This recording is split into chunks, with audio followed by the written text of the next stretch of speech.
All right, today is Volunteer Recognition Day. And, you see what I named it up here? Because that's what it feels like to me.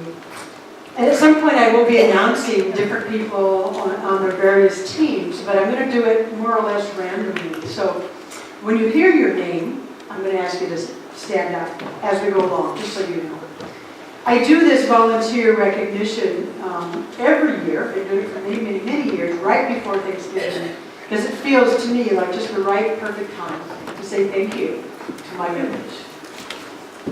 Many, many years ago, I guess many when it first started, there was a beautiful soul who was very much an integral part of this church. And this beautiful soul was our volunteer director for a long, long time. Then Carlson coined these words, hearts and hands in service. That was the motto, if you will, of how she held the vision of the volunteer directors. My guess is it's still in there somewhere, but she was the one who started it. Miss Lenny is off on her adventure, but she left us that beautiful idea of hearts and hands in service.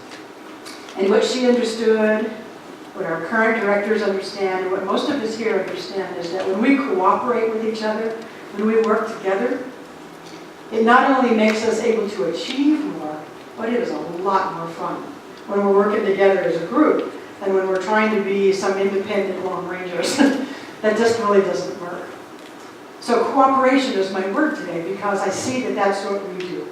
We cooperate, we work together, and we have a lot of fun when we do it. Our founder, Ernest Holmes, in his book called Living the Science of Mind, had a couple of things that I want to get us rolling on about group energies. He says, when a group of people come together with one accord and with one thought, a greater power is generated. Not because the creative principle responds to a number of people more than it does to one, but because the combined faith of a group reaches a higher level of acceptance. For instance, a group of people could work together for an organization, such as ours, for a world purpose, for the country, for any public good. Okay, those are all like categories of places to serve, yeah? He says, or they can work together for the purpose of acquiring a deeper consciousness of spiritual reality. That reminded me of the idea that it doesn't matter what we're doing. Are we working for an organization? Are we working for a world purpose? Are we working for any public good at all? With the mindset that the first thing to do is to expand our consciousness. It's not about the individual organization or work. It's about how we change, how we grow, how we expand in the process.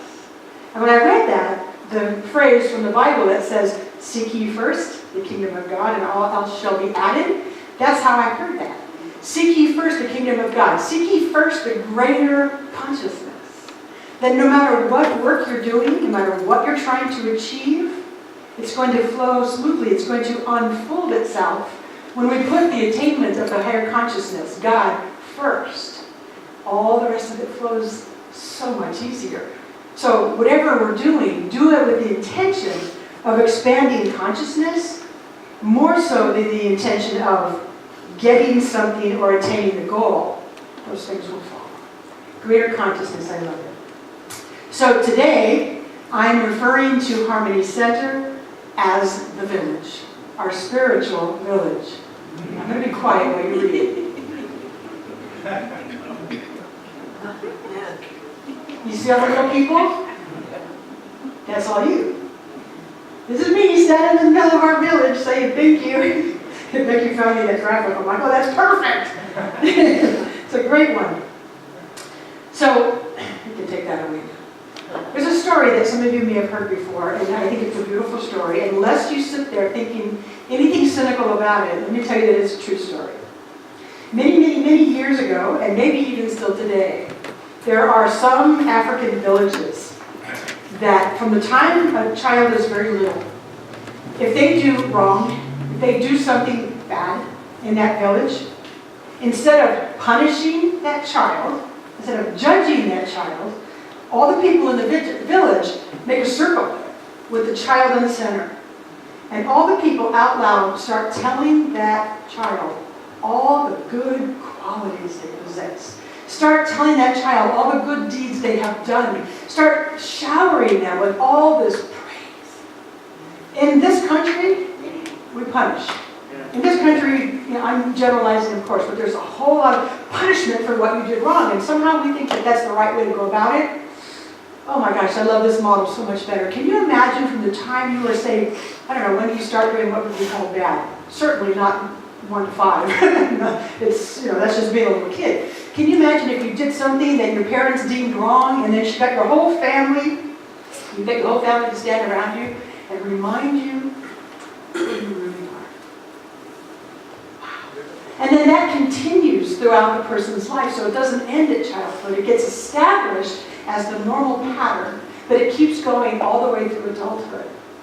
In our way of thinking, we think, oh yeah, that would never work. That's too good to be true.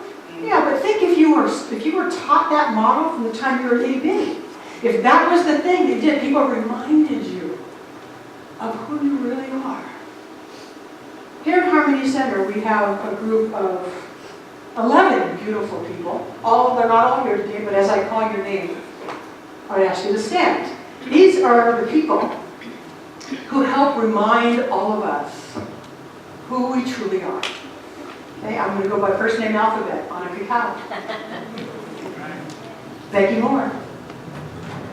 Carol Barber. Janet Seiberg. Jenny Huber. I have to count. There's 11 of them. Joanne Elliott. Mary Falvey. Mary Sampson. Pat Richards.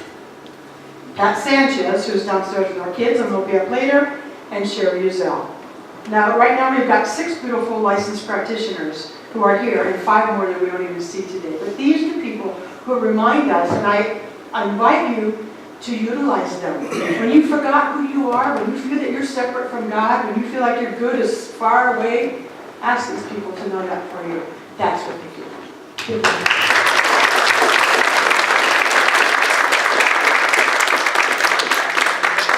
The other group of people who help do that in sort of a group way with a little different focus. Theirs is a very spiritual focus.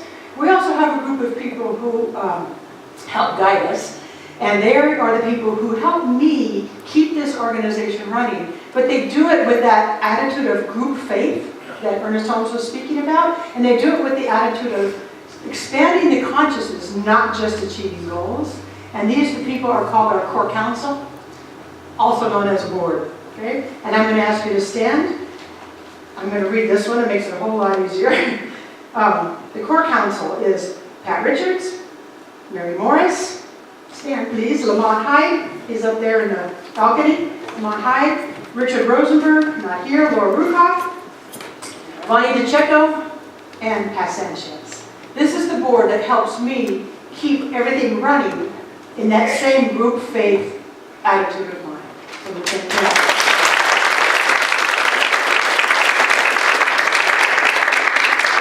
There are 3 groups that I kind of put in same kind of a category. These are the people who love to welcome you, hug you, feed you, serve you. They intertwine to you because hugging, greeting, welcoming, serving, and feeding are all kind of in that same kind of an idea. So first I say the welcome team. If you're here, stand. Anna Cacao, Bill Carlson, Bob Gordon, Irene Guerrero, Laura Rukoff, Michael Falvey, Pat Sanchez, Rosemary Abrahamson, Sue Kleinhans, Susie Davies, and Bonnie DeCecco. These are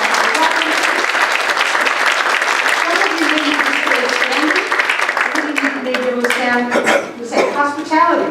Susie Davies, Annalisa Rodriguez, Abby Salazar, Irene Guerrero, Jenny Huber, John Huber, Mary Morris, Pam Chadwick, Sue Kleinhans, and recently Carrie, I don't even know your last name. Luz. Oh, I didn't know that. You're our newest member of the group. And once in a while, Ramiro Artuno. These are people who serve us our hospitality.